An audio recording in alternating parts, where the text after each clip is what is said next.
नमस्कार दोस्तों, study point classes Pushkar में आपका हार्दिक स्वागत है। हम आपके लिए लेकर आए हैं हिंदी व्याकरण की बेहतरीन जानकारी, जो कि एग्ज़ाम की दृष्टि से आपके लिए अत्यंत ही महत्वपूर्ण साबित होगी। अगर आपको ये वीडियो पसंद आए तो हमारे चैनल को लाइक, शेयर एंड सब्सक्राइब करें तथा साथ ही बेल आइकन पर क्लिक करना ना भूलें, ताकि हमारे नए वीडियो के अपडेट्स आपको सबसे पहले मिल सकें। तो चलिए शुरू करते हैं आज का ये वीडियो। नमस्कार दोस्तों, स्टडी पॉइंट क्लासेज पुष्कर में आपका फिर से स्वागत। आज हम स्वर संधि पढ़ रहे हैं और संधि के भाग 3 में स्वर संधि का जो रूप पढ़ने जा रहे हैं वो रूप है यण संधि, यानी कि स्वर संधि की चौथी जो संधि है, स्वर संधि जो चौथा प्रकार है यण संधि। आज हम वो संधि के पार्ट 3 में पढ़ने जा रहे हैं। तो शुरू करते हैं। देखिए, तो आज का टॉपिक है यण संधि, और यण संधि क्या है इसके बारे में हम समझेंगे। कुछ स्वर आपस में संधि करने पर किसी स्वर में बदलने के बजाय य व रे आदि व्यंजनों में बदल जाते हैं। ऐसी संधियों को ये के नाम से यण संधि कहा जाता है। यानी कि कुछ स्वर होते हैं वो स्वर में नहीं बदलते, जो अर्ध स्वर में बदल जाते हैं। न तो ये व्यंजन है न स्वर है, इसलिए स्वर और व्यंजन के बीच की स्थिति है। इसको हम न तो स्वर शुद्ध स्वर संधि कह सकते हैं और न शुद्ध व्यंजन संधि कह सकते हैं। इसलिए हमने स्वर संधि के 3 शुद्ध स्वर संधियों के रूप पढ़े थे। अब हमने यण संधि स्वर संधि के उन तीनों रूपों के बाद में हम इसको पढ़ेंगे, क्योंकि य व रे आदि का परिवर्तन करते हैं, अर्ध स्वर का परिवर्तन होता है। तो इसको हम अर्ध स्वर संधि मान करके चल सकते हैं, लेकिन ये स्वर संधि के रूप में शामिल है, इसलिए इसको हम स्वर संधि ही कहेंगे। देखिए, कुछ स्वर आपस में संधि करने पर किसी स्वर में बदलने के बजाय, यानी स्वर में नहीं बदलते, किस में बदलते हैं, ये व रे आदि में, आदि व्यंजनों में बदल जाते हैं। इसको व्यंजन भी नहीं कह सकते, अर्ध स्वर है ये। ऐसी संधियों को यह के नाम से यण संधि कहा जाता है। ये के नाम से है, सबसे पहले ये परिवर्तन होता है, इसलिए इसको यण संधि कहते हैं। जब ई उ या री का मेल किसी अन्य असामान्य स्वर से होता है, यानी कि ई के बाद में ई नहीं आना चाहिए, क्योंकि यह तो हमने पढ़ा था पहले के नियमों के अंदर कि अगर ई के बाद में आता है तो ई होता है। तो ये दीर्घ स्वर संधि में पढ़ा था। ऊ के बाद में अगर ऊ आता है तो भी ऊ हो जाता है, ये भी हमने दीर्घ में संधि में पढ़ा था। इनके अलावा अगर कोई स्वर हो असमान स्वर, यानी कि ई के बाद में ई नहीं होना चाहिए और ऊ के बाद में ऊ नहीं होना चाहिए। इसके अतिरिक्त ई का अतिरिक्त अन्य स्वर हो तो ई का ये तथा ऊ का वे तथा री का रे हो जाता है। इसको हम सूत्र द्वारा देखेंगे। आगे चलते हैं। तो अगर ई के बाद में असमान स्वर हो तो उसका यह हो जाता है। देखिए, अगर ई है और ई के बाद में असमान स्वर है, यानी कि ई के बाद में ई नहीं है, तो उसका यह हो जाता है। जैसे अधिधन अक्ष शब्द ले रहे हैं, निधन आई, प्रतिधन उपकार, विधन उए, प्रतिधन एक, अतिधन ऐश्वर्य, दधिधन ओदन, अतिधन औचित्य। ये हमने यहाँ पर उदाहरण लिए हैं। तो यहाँ पर देखेंगे अपन, अधिधन अक्ष है तो यहाँ पर ई हट जाएगा और ई हट करके वो ये में परिवर्तित होगा। तो ये ई हट गया और ये ए हट गया, इधर से ई हटेगा, इधर से ए हटेगा, क्योंकि ये ए जो ये हलंत ई का बना है वो इसमें जुड़ेगा, तो ये के अंदर जुड़ जाएगा। तो ई का ये हो गया तो अतिधन अक्ष का अध्यक्ष हो गया। उसी प्रकार ई का यह होने से निधन आय का न्याय हो गया, और ये हुआ और ये के अंदर आ जुड़ गया तो न्याय। प्रतिधन उपकार का ई का ए यह हो गया तो प्रत्युपकार, जो ये ऊ है ये के अंदर जुड़ गया तो यो हो गया प्रत्युपकार। उसी प्रकार विधन उ का व्यू है, तो यहाँ पर ई हटने से जो जितने भी ये व्यंजन वर्ण है इनमें से ई हटने से जो ये व्यंजन हलंत हो जाते हैं। जैसे धे है, इसमें से ई गया तो धे यहाँ पर हलंत हो गया। नी में से ई गया तो ने यहाँ पर हलंत हो गया। प्रति में ती में से ई गया तो यहाँ पर ते हलंत हो गया। उसी प्रकार वी में से ई चला जाता है तो वे हलंत हो गया, तो व्यू हो गया। अब देखें प्रतिधन ए का प्रत्येक, उसी प्रकार अतिधन ऐश्वर्य का अत्यैश्वर्य, दधिधन ओधन का दध्योधन, और अतिधन औचित्य का अत्योचित्य।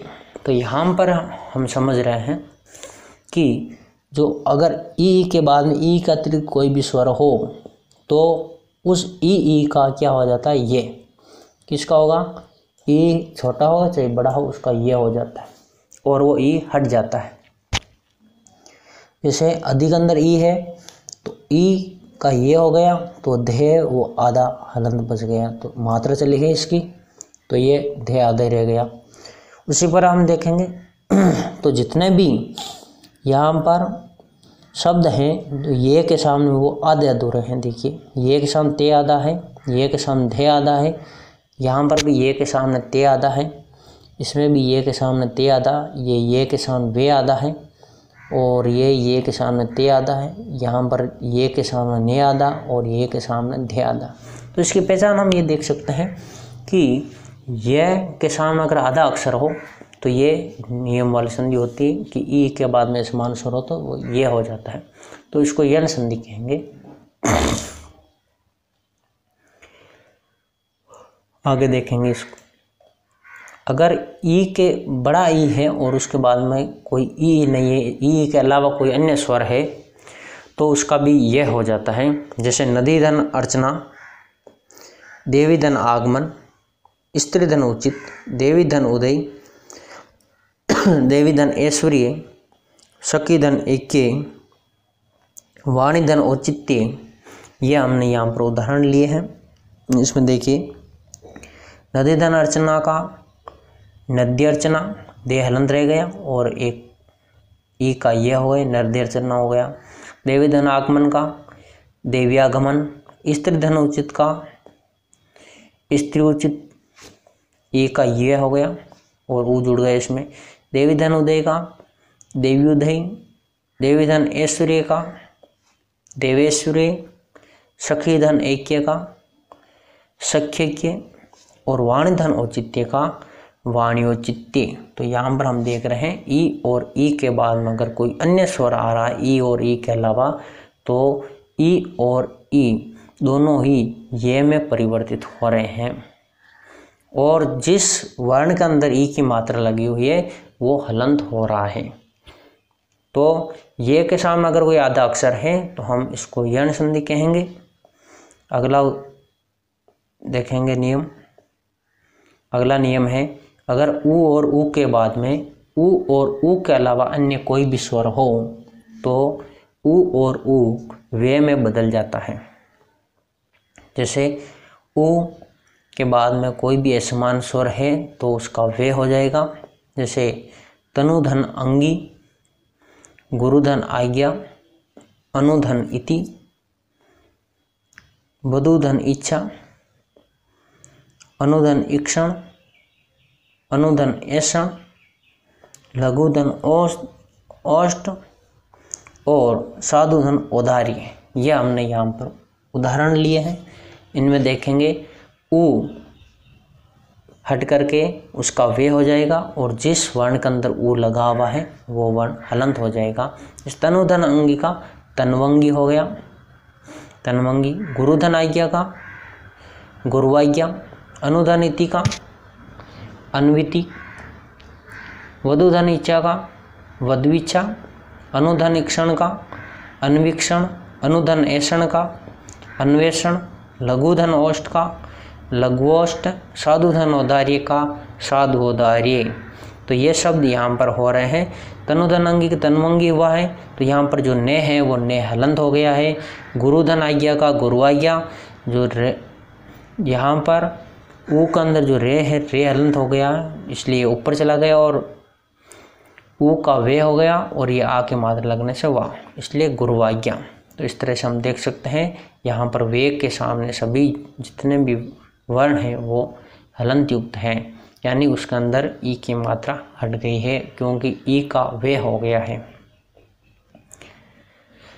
उसी प्रकार अगर गुरु ऊ है और उसके सामने ऊ के अलावा अन्य कोई भी स्वर है जिसको हम असमान स्वर कह सकते हैं, तो उसका भी वे हो जाता है। और यहाँ पर उदाहरण लेंगे, चमूधन अंग, वधूधन आचरण, चमूधन आक्रमण, वधूधन आगमन, ऊधन इत्र, वधूधन ऐश्वर्य, ये और वधूधन अर्थ, ये हमने उदाहरण लिए हैं।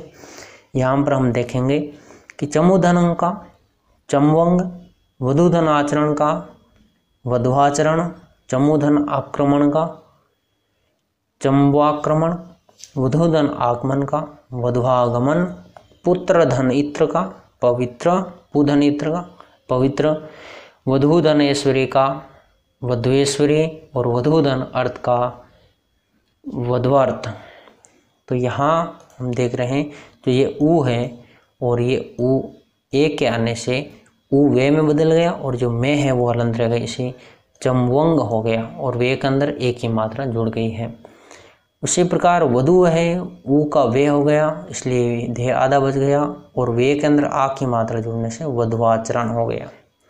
उसी प्रकार चमूधन आक्रमण, तो मैं हलंत बच गया, ऊ का वे हो गया और वे के अंदर आ जुड़ गया, चमवा हो गया। और ये कर्मण जो बचा हुआ कर्मण यहाँ पर लिखा हुआ है। उसी प्रकार वधु ऊ का वे हो गया इसलिए वधवे और आ वे के अंदर जुड़ गया तो वधवा हो गया। और फिर से जो गमन बचा है यहाँ पर ये गमन लिखा हुआ है। उसी प्रकार पे के अंदर ऊ हटने से वो हो गया आपके वह हो गया और ये ई की मात्रा आपके इसमें लगने से पवी हो गया। तो ऊ का वे हो गया और वे में ई की मात्रा जुड़ गई, लेकिन यहाँ पर पे हलंत होना चाहिए लेकिन यहाँ पर हलंत नहीं है, लेकिन ये पवित्र हो गया। ये कुछ अपवाद रूप में देख सकते हैं इसको, पूधन इत्र का पवित्र जो शब्द हो रहा है वो एक अपवाद के तहत हो रहा है, यानी कि पे हलंत होना चाहिए। वधूधन ऐश्वर्य का वधवेश्वरी, यहाँ पर देह हलंत है। उसी प्रकार वधूधन अर्थ का देह भी यहाँ पर हलंत है, वधवर्थ। तो आप इस पवित्र शब्द को याद रखिए, पूधन इत्र का पवित्र होगा। तो ये यण संधि है और यण संधि के दो नियम हमने पढ़े। यदि ई के बाद असमान स्वर हो तो ये हो जाता है और ऊ के सामने असमान स्वर हो तो वे हो जाता है। तो हम यह पर कह सकते हैं अगर ये और वे के सामने अगर कोई आधा अक्षर मिलता है तो वहाँ पर यण संधि होती है।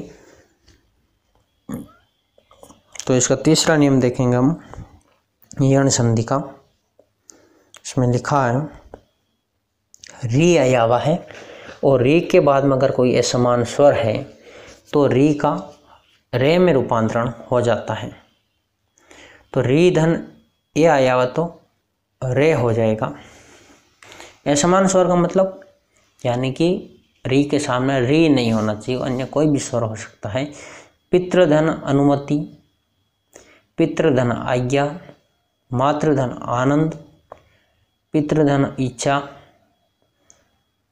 श्रोतृधन इच्छा, पितृधन उपदेश, पितृधन उत्सुकता। तो यहाँ पर रीधन ए लिखा, ए का मतलब असमान स्वर।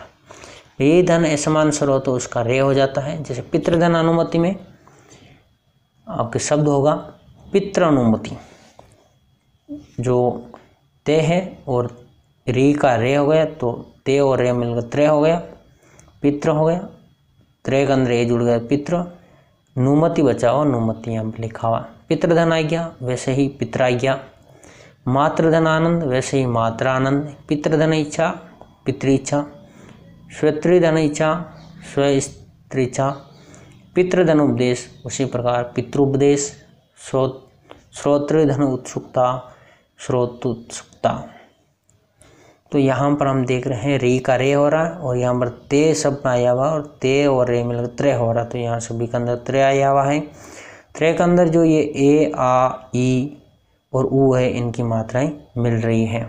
तो यहाँ पर ए की मात्रा मिलने से त्रे हो गया, आ की मिलने से त्रा और फिर ई की मिलने से थ्री और ऊ की मिलने से त्रु हो रहा है। तो यहाँ पर भी हम देख रहे हैं जो ये रे है, रे के सामने आधा अक्षर यानी कि ते है, तो ते और रे मिलकर त्रे हो रहा है, इसलिए यहाँ पर यण संधि है। तो हम कह सकते हैं ये व रे के सामने अगर कोई आधा अक्षर हो तो वहाँ पर यण संधि होती है। अगली संधि है अयधि संधि। अब हम स्वर संधि का जो 5वां प्रकार है अयधि संधि पढ़ने जा रहे हैं। तो अयधि संधि को हम समझेंगे। तो ए, ऐ और ओ, औ का मेल किसी भी भिन्न स्वर के साथ होने पर, यानी कोई भी स्वर होने पर उनके क्रम से ऐ, आय, औ या आव हो जाता है। अगर ए, आई और ओ, औ के सामने कोई भी अगर स्वर आएगा तो ए का ऐ हो जाएगा, ऐ का आय हो जाएगा, ओ का औ हो जाएगा और औ का आव हो जाता है। इस तरह का जब परिवर्तन होता है तो उसे हम अयधि संधि कहते हैं। नियम देखेंगे, अगर ए, आई, ओ, औ प्लस असमान स्वर हो तो क्रम से ए का ऐ का आय, ओ का औ और औ का आव हो जाता है। आगे देखेंगे, सूत्र है अगर ए के सामने कोई असमान स्वर हो या कोई भी स्वर हो तो उसका ऐ हो जाता है, और ऐ के सामने असमान स्वर हो तो उसका आय, ओ के सामने अगर असमान स्वर हो तो उसका औ, और औ के सामने असमान स्वर हो तो उसका आव हो जाता है। तो ये इसके सूत्र हैं। तो इन सूत्रों को ध्यान से देखिए।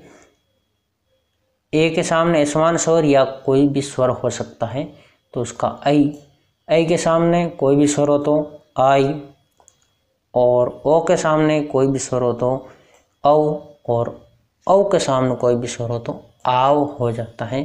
तो ये अयधि संधि के आपके सूत्र हैं। इसकी पहचान भी हम ये देख सकते हैं कि जो किसी भी शब्द के दूसरे अक्षर पर अगर ये होता है या फिर वे होता है तो वहाँ पर अयधि संधि होती है, और ये इन नियमों को पूरा करता है शब्द, तभी उसमें अयधि संधि मानी जाएगी। पहचान का शब्द का दूसरा या तीसरा अक्षर पर ये और वे होता है, और इन नियमों का पालन करता है। अगर ये और वे हो और ये नियम उसमें लागू हो रहे हों तो ही वहाँ पर अयधि संधि मानी जाएगी।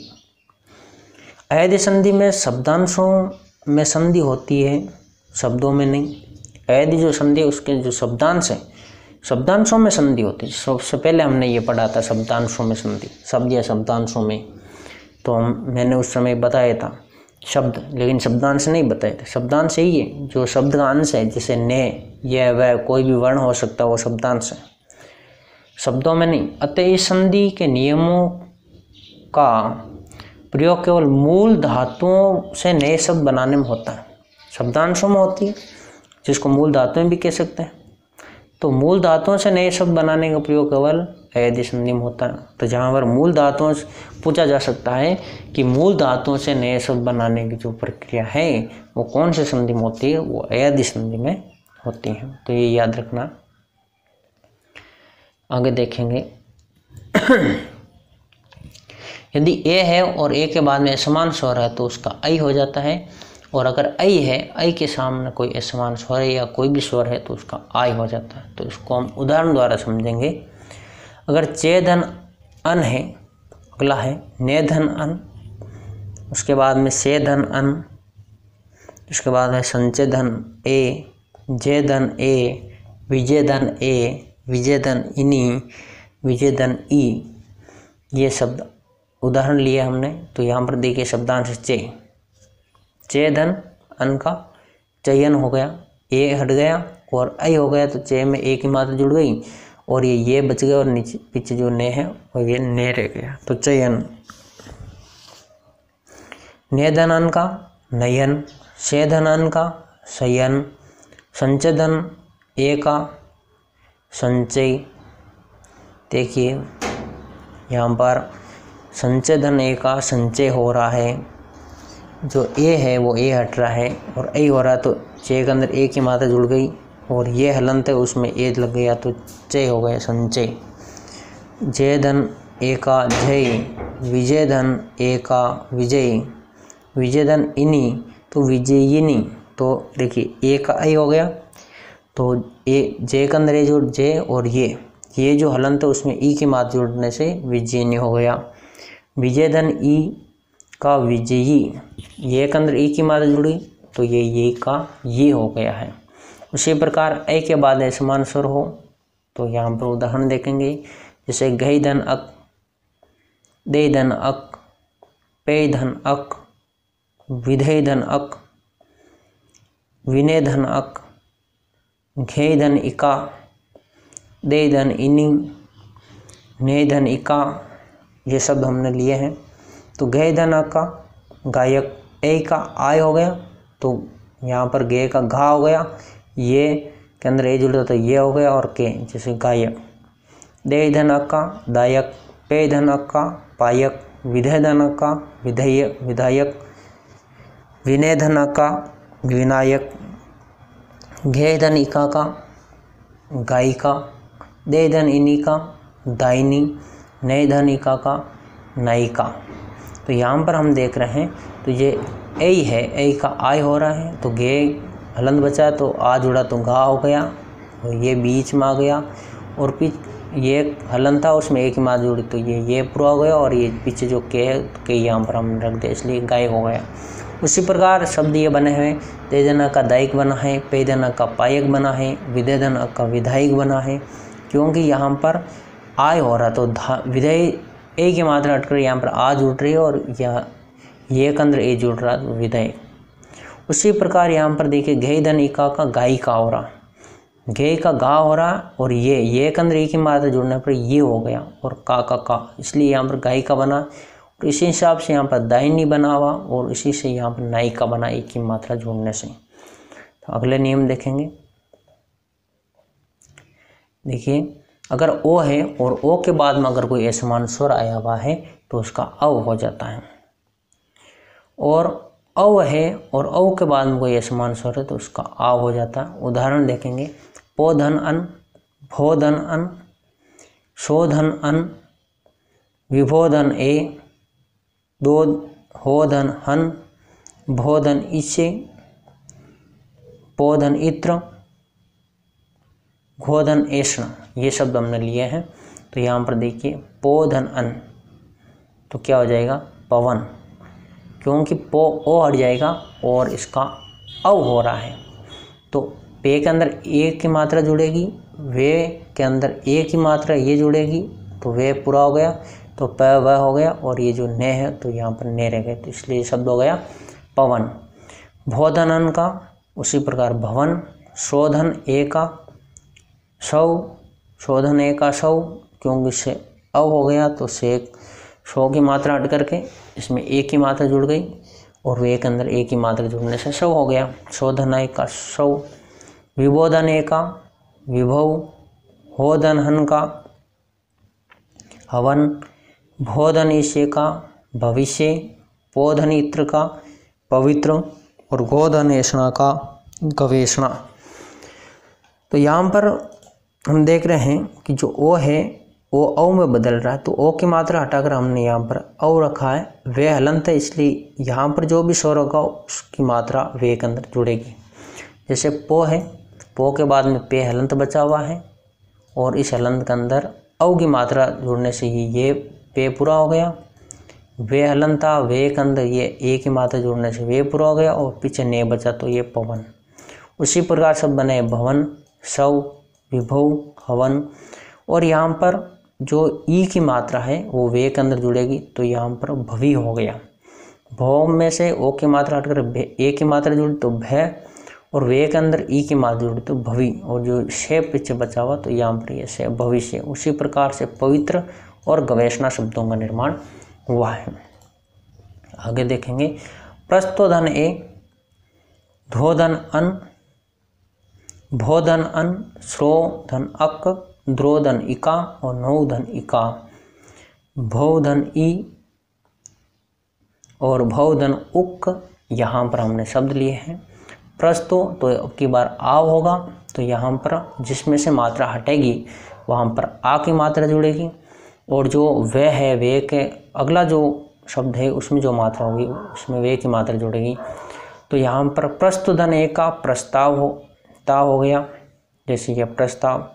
धौधन अन का धावन हो गया, भौधन अन का भावन हो गया, भौधन अन का भवन और भौधन अन का भवन, श्रोधन अ का श्रावण, द्रोधन इका का द्राविका, द्रव होगा, यहाँ पर मात्रा नहीं लगी है। नौधन इका का नाविक, यहाँ पर नाविका नहीं नाविक होगा। भौधन इका भावी हो गया, और भौधन उका भावुक हो गया। तो इस तरह से ये औ के बाद में कोई भी स्वर आया है तो उस स्वर का आने से यहाँ पर आव हो जाता है। तो ये स्वर संधि की जो अयधि संधि थी वो अयधि संधि यहाँ पर पूरी हो चुकी है। अयधि संधि के सारे नियम यहाँ पर हम देख चुके हैं। तो स्वर संधि का हमने 5 प्रकार पढ़ लिए हैं, 500 प्रकार हमने उदाहरण द्वारा समझ लिए। लेकिन स्वर संधि के कुछ विशेष नियम हैं जो संस्कृत संधि से लिए गए हैं। उन स्वर संधि के उन विशेष नियमों को हम अगले वीडियो में देखेंगे, उनके बारे में हम चर्चा करेंगे। तो आज के लिए इतना ही, धन्यवाद। हमारे चैनल को लाइक कीजिए, सब्सक्राइब कीजिए और अधिक जानकारी के लिए बेल आइकन